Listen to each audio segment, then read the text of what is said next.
नमस्कार दोस्तों, आपके अपने YouTube channel money Singh academy में आप सभी का स्वागत है। मित्रों, यूपी टीजीटी पीजीटी परीक्षा 2022 नागरिक शास्त्र अथवा राजनीति विज्ञान को दृष्टिगत रखते हुए कुछ बेहद स्तरीय और महत्वपूर्ण प्रश्नों के साथ आप लोगों के बीच उपस्थित हूँ। दोस्तों, आशा करता हूँ यह वीडियो आपके लिए उपयोगी और लाभप्रद साबित होगा।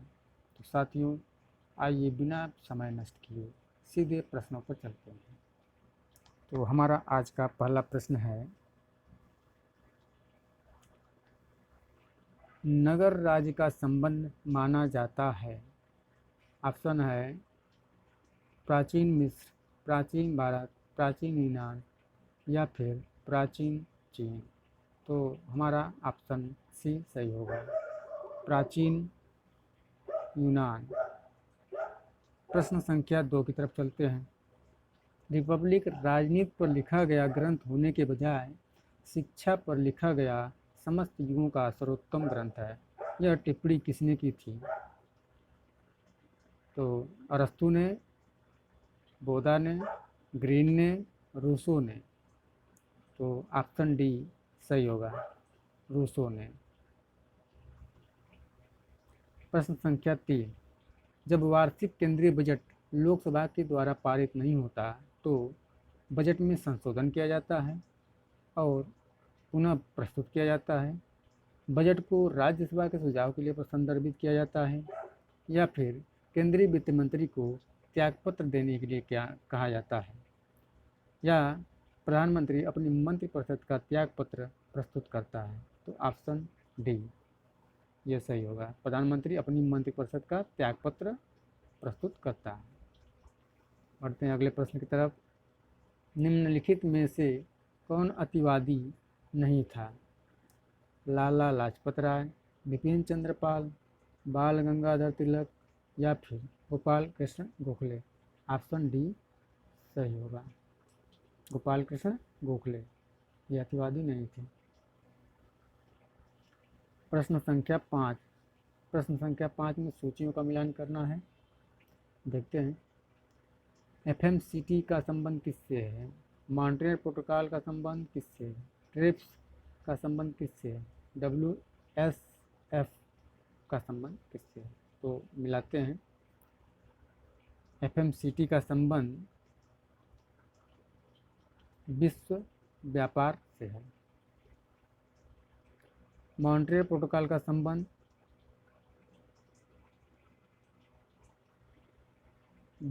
व्यापक विनाश के हथियारों का अप्रसार से संबंधित है, मतलब टी। ट्रिप्स का संबंध जलवायु परिवर्तन से है। WSF का संबंध 4 से है, अर्थात वैश्विक सामाजिक आंदोलन से। तो हमारा कौन सा सही होगा? हमारा सही होगा 2, 3, 1, 4 अर्थात डी वाला सही होगा। बढ़ते हैं अगले प्रश्न की तरफ। निम्न में से कौन सा शक्ति संतुलन स्थापित करने का साधन नहीं है? तो मैत्री संधियाँ एवं प्रतिमैत्री संधियाँ, या सशस्त्रीकरण एवं निशस्त्रीकरण, या फिर क्षतिपूर्ति या हस्तक्षेप। तो इसमें कौन सा सही होगा? ऑप्शन डी हस्तक्षेप। बढ़ते हैं अगले प्रश्न की तरफ। प्रश्न संख्या 7, निम्न में से किसने पंथ निरपेक्षता का आशय सभी धर्मों को राज्य द्वारा समान संरक्षण बतलाया है? तो प्रश्न संख्या 7 क्या है कि किसने पंथ निरपेक्षता का आशय सभी धर्मों को राज्य द्वारा समान संरक्षण बतलाया है? यह किसने कहा? महात्मा गांधी ने, BR अम्बेडकर ने, BN राव ने या फिर जवाहरलाल नेहरू ने। तो 7वां का आंसर हो जाएगा डी, जवाहरलाल नेहरू। अगले प्रश्न की तरफ बढ़ते हैं।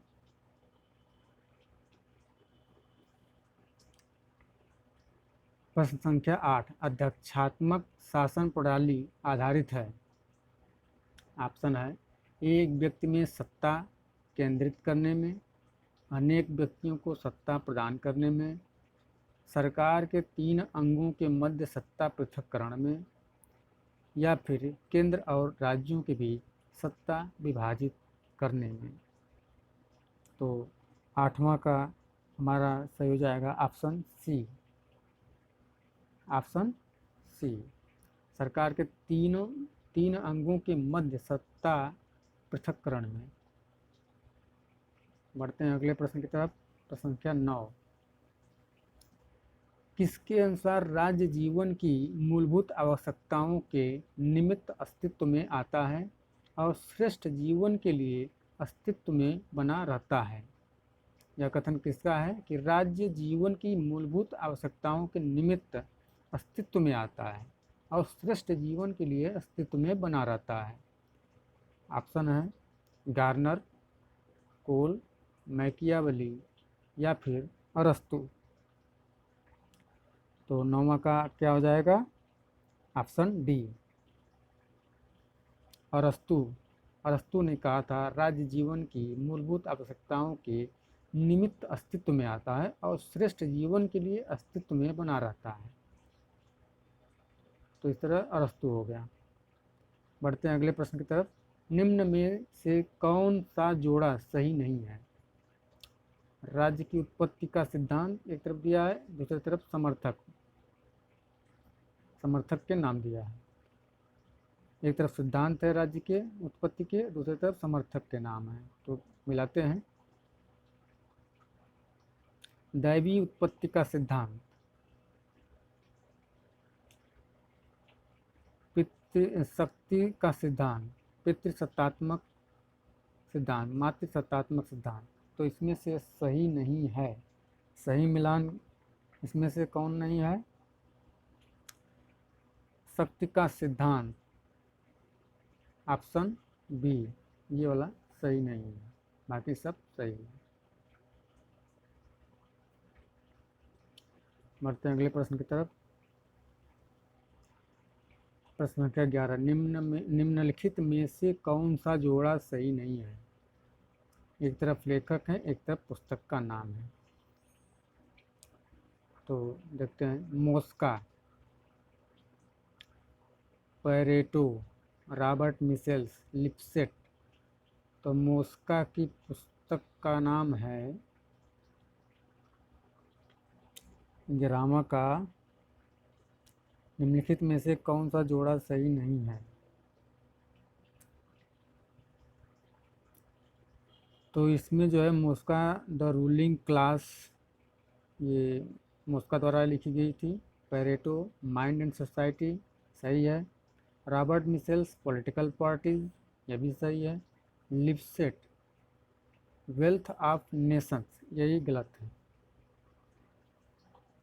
लिपसेट यही जोड़ा सही नहीं है। बढ़ते हैं अगले प्रश्न की तरफ। किसका मत है कि आंतरिक संगठन स्वायत्तता कार्यों या कार्य पद्धतियों किसी भी दृष्टि से लोक निगम विभागों अथवा ब्यूरो से भिन्न नहीं होते हैं? प्रश्न संख्या 12 का क्या होगा सही आंसर? ऑप्शन है Ralph Assheton, LD. White, Herbert Morrison या फिर गोरवाला। किसका मत है कि आंतरिक संगठन स्वायत्तता कार्यों या कार्य पद्धतियों किसी भी दृष्टि से लोक निगम विभागों अथवा ब्यूरो से भिन्न नहीं होते हैं? तो इसका सही आंसर होगा ऑप्शन बी, एल.डी. वाइट। निम्नलिखित युग्मों में से कौन सा युग्म सुमेलित नहीं है? सत्य की संप्रभुता, नवमानववाद, सर्वहारा की तानाशाही, नव प्रजातंत्र। तो इसमें कौन सा युग्म सुमेलित नहीं है, ऐसा पूछा गया है। तो 13 का देखते हैं। सत्य की संप्रभुता सही है, M.K. गांधी सही है। नव मानववाद अरविंद घोष, ये ऑप्शन सही नहीं है। नव मानववाद अरविंद घोष, बाकी सब सही। बढ़ते हैं अगले प्रश्न की तरफ। निम्नलिखित में से कौन सा राजनीति विज्ञान को विज्ञान नहीं मानता है? निम्नलिखित में से कौन राजनीति विज्ञान को विज्ञान नहीं मानता है? अरस्तु, Jellinek, Lord Bryce, F.W. Maitland. तो कौन नहीं मानता है राजनीति विज्ञान को विज्ञान? ऑप्शन है आपके सामने, अरस्तु, Jellinek, Lord Bryce, F.W. Maitland. तो 14 का ऑप्शन डी, मेटलैंड, यह राजनीति विज्ञान को विज्ञान नहीं मानता। बढ़ते हैं अगले प्रश्न की तरफ। यदि भारत के राष्ट्रपति को अपना पद त्यागना हो तो उसे पद त्याग का अपना पत्र संबोधित करना चाहिए। यदि भारत के राष्ट्रपति को अपना पद त्यागना हो तो उसे अपना पद त्याग पत्र संबोधित करना चाहिए। किसको? प्रधानमंत्री को, उपराष्ट्रपति को, मुख्य न्यायाधीश को, या फिर अध्यक्ष को? तो कौन सा सही होगा इसका? ऑप्शन बी, उपराष्ट्रपति को। भारत का राष्ट्रपति अपना पदत्याग किसको संबोधित करके देगा? उपराष्ट्रपति को। तो ऑप्शन बी हमारा सही है। बढ़ते हैं अगले प्रश्न की तरफ। निम्नलिखित में से कौन सी रचना एक संविदावादी विचारक की नहीं है? ऑप्शन है social contract, Leviathan, on liberty, या फिर टू ट्रीटीज ऑन गवर्नमेंट। 16 का कौन सा सही होगा? On liberty. ऑन लिबर्टी मिल द्वारा लिखी गई, जेम्स जॉन स्टुअर्ट मिल द्वारा लिखी गई।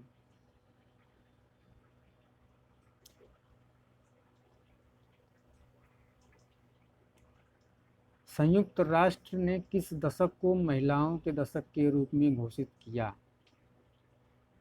प्रश्न संख्या 17 है कि संयुक्त राष्ट्र ने किस दशक को महिलाओं के दशक के रूप में घोषित किया? ऑप्शन है 1976-85, या फिर 1986, 1995, या फिर 1966 से 1975, या फिर 1971 से 1980 तक।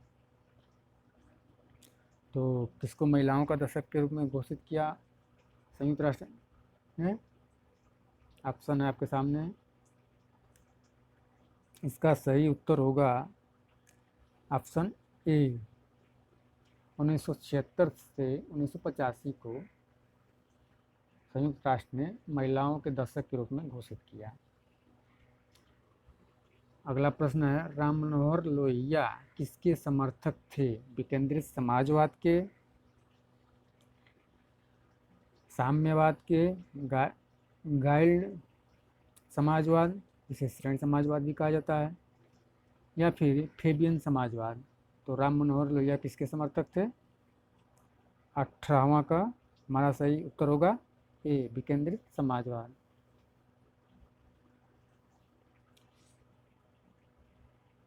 बढ़ते हैं अगले प्रश्न की तरफ।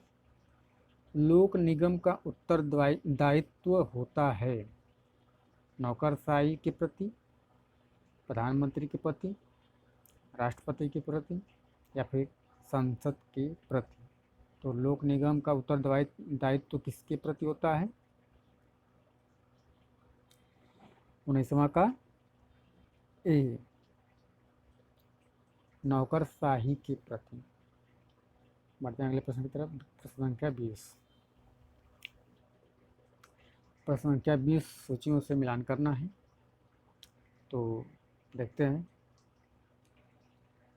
सूची 1 में लेखकों के नाम हैं और उनके द्वारा दिए गए सिद्धांत हैं। तो मॉर्गेनथाउ का कौन सा सिद्धांत है, कोहेन का कौन सा सिद्धांत है, कापलान कौन सा सिद्धांत दिया और इमाइल बर्ड ने कौन सा सिद्धांत दिया। देखते हैं कौन सा सही है, मिलान करते हैं। तो ए का 4 अर्थात मॉर्गेनथाउ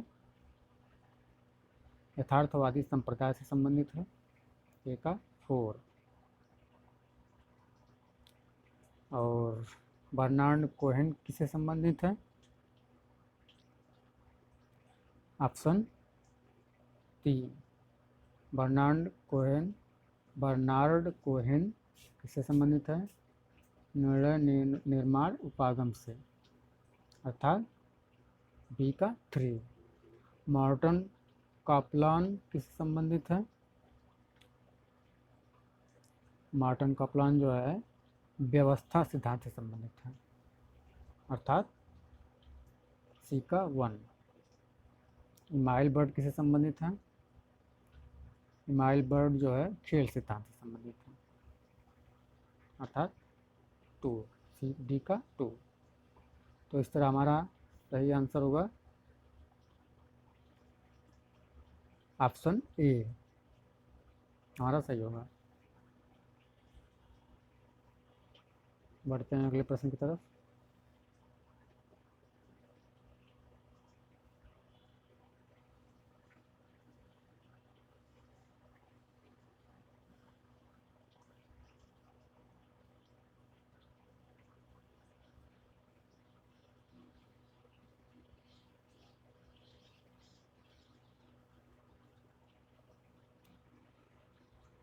ऑप्शन अब क्वेश्चन संख्या 21, न्यायिक पुनर्विलोकन की अवधारणा की उत्पत्ति किस देश से हुई? ऑप्शन है संयुक्त राज्य अमेरिका, कनाडा, ब्रिटेन, फ्रांस।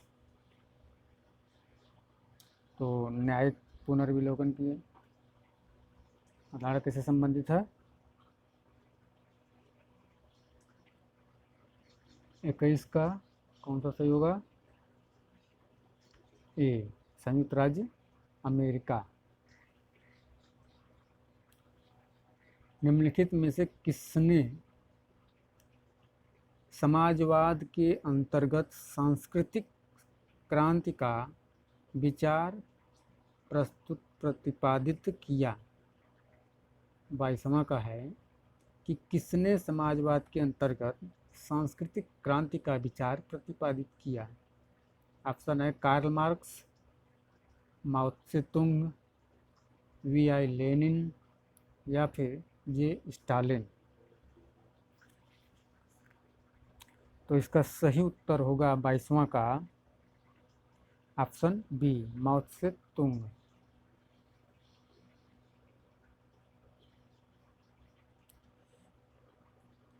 प्रश्न संख्या 23, किसने कहा था कि राज्य के नीति निर्देशक तत्व एक ऐसे चेक की तरह हैं जिनका भुगतान बैंक की सुविधा पर निर्भर है?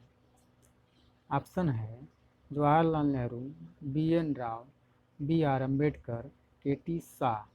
तो कौन सा सही होगा?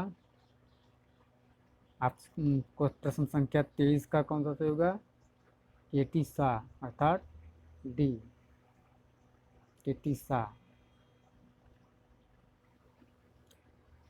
प्रश्न संख्या 24, अब तक के समाजों का इतिहास वर्ग संघर्ष का इतिहास है, यह पंक्तियाँ किस पुस्तक से हैं? सभी पुस्तकें प्रश्न संख्या 24, अब तक के समाजों का इतिहास वर्ग संघर्ष का इतिहास है, यह पंक्तियाँ किस पुस्तक से ली गई हैं? ऑप्शन है दास कैपिटल, कम्युनिस्ट मैनिफेस्टो या फिर स्टेट एंड रिवॉल्यूशन या फिर पॉवर्टी ऑफ फिलॉसफी। प्रश्न संख्या 24 का सही उत्तर होगा ऑप्शन बी कम्युनिस्ट मैनिफेस्टो अर्थात बी। कम्युनिस्ट मैनिफेस्टो में मार्क्स ने कहा, अब तक के समाजों का इतिहास वर्ग संघर्ष का इतिहास है। प्रश्न संख्या 25, निम्नलिखित में से कौन गांधी दर्शन से संबंधित है? न्यासिता, नई तालीम, हिजरत, सर्वोदय। तो प्रश्न संख्या 25 का कौन सा ऑप्शन सही है? ऑप्शन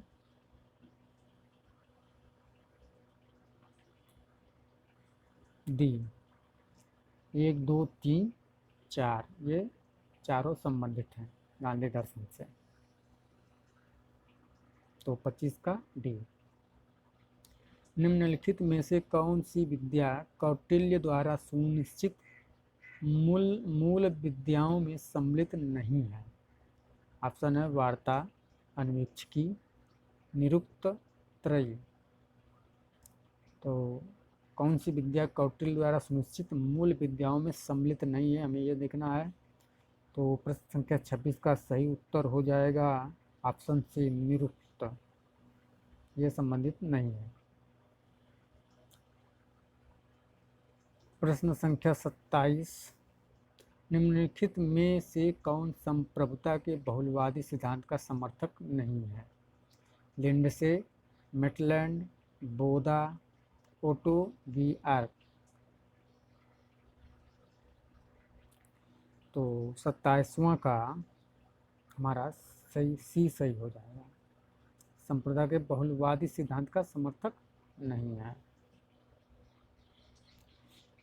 28, प्रश्न संख्या 28, किसने कहा राजनीति को विज्ञान मानना तो बहुत दूर रहा, यह कलाओं में भी सबसे पिछड़ी हुई कला है?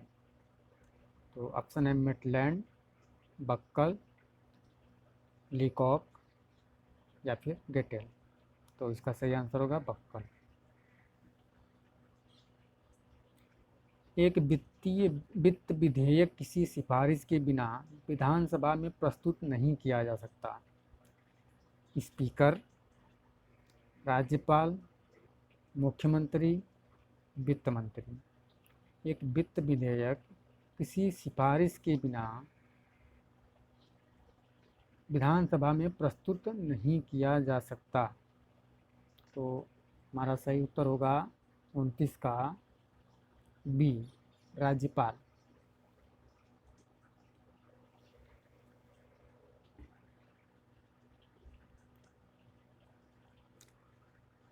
प्रश्न संख्या 30, 1962 के क्यूबा मिसाइल संकट के समय अमेरिका का राष्ट्रपति कौन था? ऑप्शन है Richard Nixon, JF Kennedy, Truman, Eisenhower. तो 1962 के क्यूबा मिसाइल संकट के समय का अमेरिका का राष्ट्रपति कौन था? JF Kennedy.